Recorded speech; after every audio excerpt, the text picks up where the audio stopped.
Welcome back. Today we're going to be talking about something that's a little bit more personal to me. How did I become this person who helps busy entrepreneurs and professionals speak English confidently without an accent, if that is their goal? Now, there's a lot of different ways I can tell this story. The short way of saying this is that it came out of passion and out of my own experiences.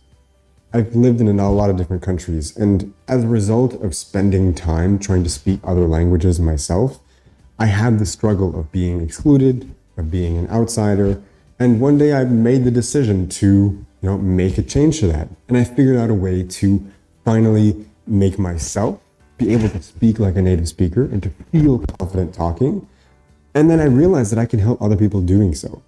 This is the story of how that came to be. Now, I grew up bilingual. So my mother speaks English, my father speaks French, and so I really had the privilege of speaking two languages right from the get-go. Now, this is very useful in a lot of different ways, but what it helped me realize is that there's so many people around me who didn't have that same opportunity, and more specifically, were left out of the world. They're limited in their ability to communicate with other people, especially when it comes to English.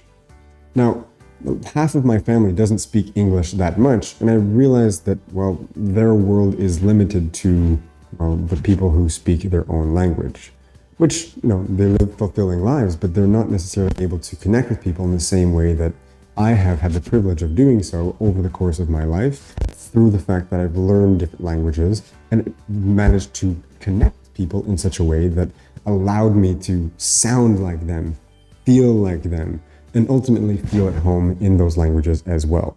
Now, my first experience, speaking other languages was actually really quite young. We had a lot of exchange students and people from Korea, from Japan, from Latin American countries coming over to our home, and they themselves, I could see with them how some of them had much more of an ability to communicate and really feel like English was their language, and it opened so many doors for them. They had more friends, they could find jobs, they could do internships, even studying was a lot easier for them. Whereas on the other hand, some others really had a difficulty, they had a challenge being understood. And of course, it didn't help them feel confident, like they were able to communicate clearly. And of course, they stopped themselves from talking and they didn't really practice much and so on. Now, moving forward here, a few years later, I went to Guatemala in Central America, where I had to speak Spanish. I was with my family working on a volunteer project where we were working, with people who did not speak a word of English. And so if I wanted to have the opportunity to communicate with these people, to hear their stories, to understand what's going through their minds in their lives and connect with them, I had to speak the language. Now, when I started speaking the language, it was okay at first, but I quickly noticed that people were laughing at me. They didn't quite understand what I was saying the first time, and they didn't take me very, very seriously. Of course, I wasn't very, very happy about that, and so I figured out a way that, actually, if I'm moving my mouth in this way, it's because I'm using my old habits from my own native language and trying to carry them over into Spanish. And so it sounded very odd for me to sound like I was speaking English while trying to speak Spanish. And so I realized that if I move my mouth in the same way as the Spanish speakers, I'm gonna make the same sounds. Physically speaking, they might have a slightly different colored skin and look a tiny bit different, but their mouths are fundamentally the same thing. My DNA is 99% the same as them, so there's no reason why I can't do it. And so I realized by moving my mouth in the same way as them that I could make the same sounds. And so even though my grammar wasn't perfect, even though I didn't have all the vocabulary, I was able to say the things that I did know with really great pronunciation, listening carefully to what they were saying and not saying, making the right adjustments for myself. And the result was quite simply that, I sounded really great when I talked to them, and they responded quite normally. They responded as though I did speak the language. Now, people were surprised, they were impressed, and after just a few weeks in Guatemala, I was able to give a presentation in front of a big crowd of people, something that nobody else in our group of volunteers was able to do. People asked me afterwards, how did you do it? Well, I knew my actual grammar wasn't so great. I knew that I made a lot of mistakes, but I felt confident because I knew that the words that I was saying were landing well. They were understood clearly. And people were able to fit these things together because rather than focusing on how I was saying each word, they were focusing on what I was saying. And that's ultimately what was the most important.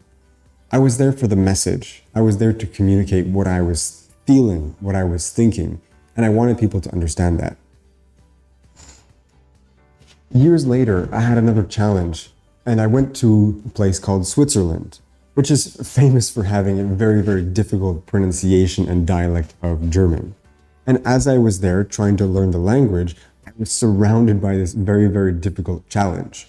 And that's how I saw it. I saw it as a challenge, but also an opportunity. And so I wanted to learn the language to integrate.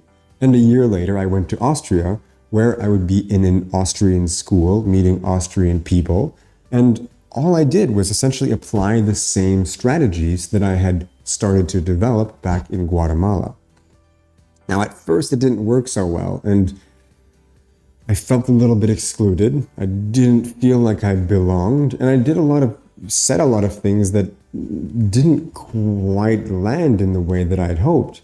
Partly because in my mind it sounded really great, but when I expressed them, I had this thick accent, this lack of confidence, the lack of fluidity, and I just didn't feel like myself when I was speaking German. So slowly but surely, I applied the same strategies that I had developed myself to my learning approach. And within a few weeks, I was able to communicate very, very quickly, very clearly. And although I still made mistakes, people say German is a hard language, even though I still made a lot of mistakes, my pronunciation was good and I felt comfortable speaking. I still remember the day when I went to a party in Austria and we were just chatting about all kinds of things. Everybody there was from Austria. And when we were talking, well, at some point people started talking about a certain bar, and I didn't know about this place, so of course I asked, where is this place? I've never heard about it. Everybody turned to me. How do you not know this? Where are you from? They were a little bit surprised when I said, guess. And they started to guess all kinds of places in Austria, different cities, different towns. They moved on to Germany, perhaps Switzerland. I told them outside of Europe, and they were shocked. I eventually had to show them my passport for them to believe that no, I'm not from Austria or any German-speaking country, and no, I don't have any German-speaking background either. I use this story just to show you that these strategies don't take that long to apply. Now, mind you, I was learning the language, and I was learning the language correctly the first time. Now, I'll be covering this in another video, but it's important to understand that the way that you learn a language and the way you train your mouth and your ears to hear and produce sounds is going to affect how natural you sound and feel when you speak that language. Now, afterwards, I moved to Poland and more or less did the same thing. I didn't use a language quite as much then, but for me, it was important to be able to, for example, get into a taxi and feel confident knowing that, well, that taxi driver would take me where I wanted to go without following, some different route for tourists that would cost me double the price. Even though my grammar wasn't perfect, I learned to memorize the things that I actually used. My address, turn left, turn right, how to avoid certain things, or discussing certain basic topics. I learned to do those with very good pronunciation and very confidently, so that when I got into that taxi, or when I did go to a shop, or when I asked the bartender for something, they understood me right away the first time. They gave me exactly what I want, and I got the service that a local would get, despite not being able to really start a conversation, because at that point my goal was not to be fluent in Polish at that moment. I then moved back to Canada in order to study political science and linguistics.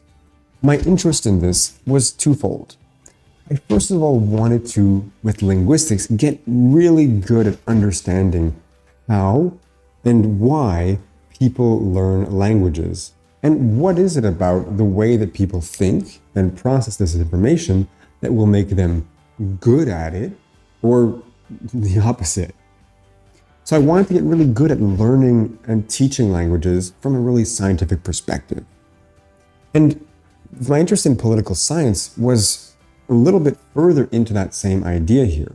I wanted to understand how the way that people communicate with each other, namely the way they actually speak, will allow them to gain influence, gain power, gain trust, more generally be welcomed into certain groups, into society, and feel like they belong. Now, this goes back to my own experiences throughout the world, seeing people limited by the way that they were communicating, including myself, and the way that people would subconsciously judge them for how they spoke.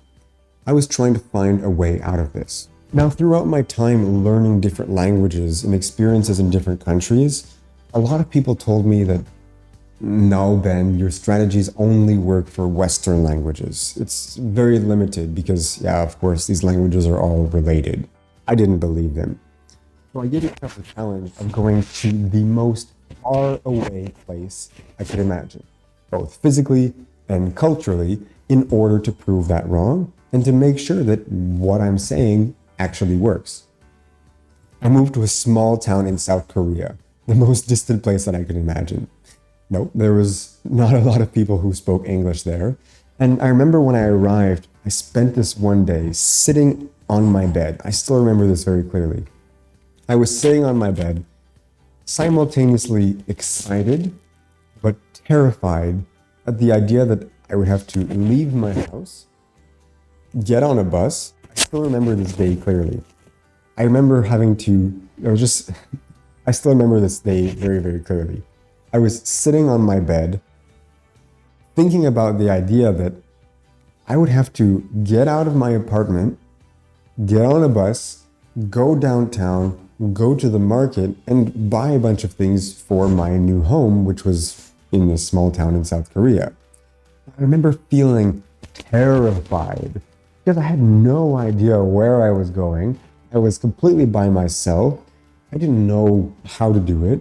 And, well, yeah, I would have been lost. So I felt this fear, but at the same time, because I had learned these skills, because I had taught these skills, and I had this strategy, these tools that I had developed over the years, I felt confident that everything would be completely okay. Everything would be fine. So part of me was terrified, and part of me would just laugh, knowing that everything would be okay because I'd done it before and I had those skills. Long story short, everything went without a problem. And a few months later in South Korea, I remember I was able to make a reservation on the phone for a restaurant, gave them my Korean name, gave them my phone number, and when I arrived at the restaurant the next day, the same person who was on the phone greeted me at the door, and I gave them my name and phone number, and I could see their eyes open wide, surprised. Obviously, I don't look Korean at all. This is just one example among so many that I had experienced in South Korea. And speaking Korean, a language that bears no connection whatsoever to any language I spoke beforehand, in any way, or shape, or form. Now, living in South Korea, I was actually teaching English there. And although I enjoyed my job there, I was working in companies working with both kids and adults, individually and in groups. And although they were making progress, I didn't really have the freedom to be able to apply and teach my own methods. They were typically doing things the very old-fashioned way. And although I did, try to implement some of my strategies and I helped my students with this, I was quite constrained. Now, I still remember I met one day a man named Jacob. Now, this is a Korean man who had spent 12 years living in Los Angeles before coming back to Korea. Now, you could probably imagine that after 12 years living in the United States, that his English would have been quite good, right? That was not the case at all. Now, Jacob, despite having lived so many years in North America, still had a very basic level of English. And his grammar was okay. He could write poetry, but when people spoke to him, when he spoke to people, he was so difficult to understand that he was constantly asked to repeat himself over and over and over again. And of course, he didn't feel confident speaking. He didn't try because he knew that every time he would do so, his efforts would be crushed. And I could see it in the way that he behaved. So I worked with Jacob for a few months, specifically helping him get better. Now we applied the methods that I had been developing over the years, and within just a few months, he moved from being at an extremely low level to one of the highest levels in that school. And suddenly, instead of people laughing at him or trying to understand him, they were asking him for advice. How do you sound so well? How is your pronunciation so clear? How do I say this word? And he was able to help them. That's when I realized that there was actually something that I could do here. The strategies that I was doing and giving tips here and there were actually effective for people who were struggling in that situation. When COVID hit, I moved back to Canada and I started doing this full time.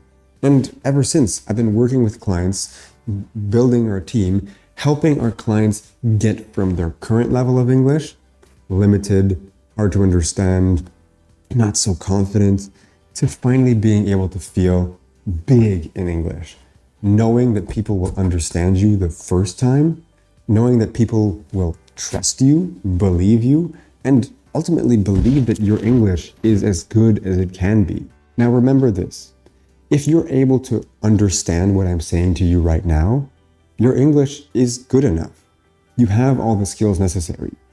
But if you don't feel confident speaking the language, or if people often ask you to repeat yourself, or if the first few things you say to them, people right away notice that you're a foreigner and they might even pick up where you're from right away, well, then there might be something missing in the way that you're speaking. You've probably learned English the old way, and you're probably stuck with your old habits that you've built over years. And what we do at Latour Language Coaching is help people from your situation get to the point where they can speak English as well as they want to. Now, this video has been more, on my personal side, telling more about the story about how I got into this. But if you want to know more about how to actually make this kind of improvement, to make the change so that you can finally speak amazing English too, you can look at our other videos, or you can apply for a free discovery call at our website, latourlanguage.com. And you can talk to us, figure out exactly how we can help you, and we'll get you right on track. So, hope you've enjoyed this video. If you have any other questions, don't hesitate to leave a comment down below, ask us some questions, apply for a free discovery call, and talk to you very soon. Good luck.